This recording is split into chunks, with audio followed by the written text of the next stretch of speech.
NDA ഭരിക്കുന്ന സംസ്ഥാനങ്ങളിൽ വൻതോതിലുള്ള വികസന പദ്ധതികളാണ് നടപ്പാക്കി വരുന്നതെന്നും മാഹി ഉൾപ്പെടെയുള്ള പുതുച്ചേരി സംസ്ഥാനത്തും അത് തുടരുമെന്നും കേന്ദ്രമന്ത്രി സുരേഷ് ഗോപി പറഞ്ഞു. മാഹി മണ്ഡലം NDA സ്ഥാനാർത്ഥി A. ദിനേശിന്റെ തിരഞ്ഞെടുപ്പ് പ്രചാരണത്തിന് മാഹി വളവിൽ ബീച്ചിൽ വെച്ച് നടന്ന NDA കുടുംബസംഗമം ഉദ്ഘാടനം ചെയ്ത് സംസാരിക്കുകയായിരുന്നു അദ്ദേഹം. മാഹിയിൽ വൻ വികസനത്തിന് വഴിയൊരുക്കാൻ NDA സ്ഥാനാർത്ഥി വിജയിക്കണമെന്നും പുതുച്ചേരിയിൽ ഭരണ തുടർച്ച ഉണ്ടാക്കുമെന്നും അദ്ദേഹം പറഞ്ഞു. പ്രധാനമന്ത്രി നരേന്ദ്രമോദി വികസിത ഭാരതം എന്ന മുദ്രാവാക്യവുമായി രാജ്യത്തിന്റെ സമഗ്ര വികസനവും സാധാരണ ജനങ്ങളുടെ ക്ഷേമവും ലക്ഷ്യമാക്കിയാണ് പ്രവർത്തിക്കുന്നതെന്ന് യാഥാർത്ഥ്യം ജനങ്ങൾ മനസ്സിലാക്കിയിട്ടുണ്ട്. കേരള സർക്കാർ പ്രീണന നയം പിന്തുടർന്ന് പല കേന്ദ്ര പദ്ധതികളും നടപ്പാക്കാതെ തടസ്സം സൃഷ്ടിച്ചതായും അദ്ദേഹം പറഞ്ഞു. ദേശീയപാതകളിൽ റെയിൽവേ ഗേറ്റിൽപ്പെട്ട നമുക്കുണ്ടാകുന്ന സമയനഷ്ടം ഒഴിവാക്കാനാണ് ഓവർ ബ്രിഡ്ജുകൾ സ്ഥാപിച്ചത്.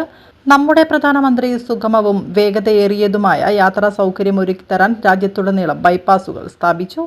BJP മാഹി മേഖലാ പ്രസിഡന്റ് പ്രബീഷ് കുമാർ അധ്യക്ഷത വഹിച്ചു. സ്ഥാനാർത്ഥി A. Dineshan, Magnish Madathil, KP Manoj, advocate Jyothiraj, Njalli Pradeep, Thurai Ganesh, OP Sivadas, KM Thrijesh എന്നിവർ സംസാരിച്ചു. സഹോദരങ്ങൾ അറബിക്കടലിൽ ചവിട്ടി താഴ്ത്തുന്ന കാഴ്ചയും നമ്മൾ കഴിഞ്ഞ വർഷം ഏപ്രിൽ 4-ാം തീയതി 5-ാം തീയതിയുമായിട്ട് കണ്ടു.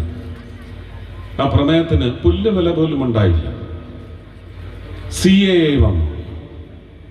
ഞാൻ ചോദിക്കുന്നു, നിങ്ങളുടെ സഹോദരങ്ങളായി നിങ്ങളുടെ ചുറ്റുവട്ടത്ത് താമസിക്കുന്ന ഏതെങ്കിലും മുസൽമാന്റെ കുടുംബത്തിന് ഇവിടുന്ന് അടിച്ചിറക്കപ്പെടും എന്ന് പറയുന്ന ഭീഷണി ഉണ്ടായിരുന്നോ? ആരെങ്കിലും ഇവിടെ നിന്ന് അടിച്ചിറക്കിയ എന്തൊക്കെ ദുഷിച്ച കഥകളാണ് ആ മുഖ്യമന്ത്രി അടക്കമുള്ളവർ പറഞ്ഞു പരത്തിയത്. ഇപ്പോഴും വീ പറക്കുന്നുണ്ട്. CAA ഞങ്ങൾ നടപ്പിലാക്കിയില്ല. നിങ്ങളെ പറഞ്ഞ് കബളിപ്പിക്കുകയാണ്. ഇതിനൊക്കെ അവര് വേദിയിൽ ചർച്ചയായാൽ വിഷയമാകും എന്നറിയാം.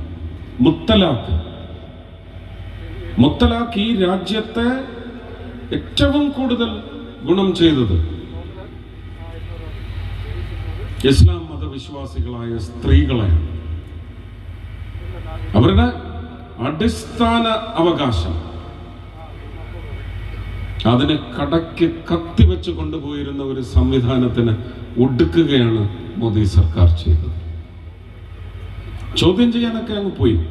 ഉന്നത കോടതി തലക്കടിയും കൊടുത്ത് പറഞ്ഞയച്ചു. ആണോ?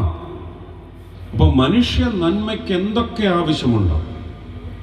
യൂണിഫോം സിവിൽ കോഡും ഈ പറയുന്നത് പോലെ ഏറ്റവും കൂടുതൽ അത് പക്ഷേ ഹിന്ദു സമുദായത്തിലെ വിഭാഗങ്ങൾക്കും അതിൻ്റെ തലോടലുണ്ടാവും.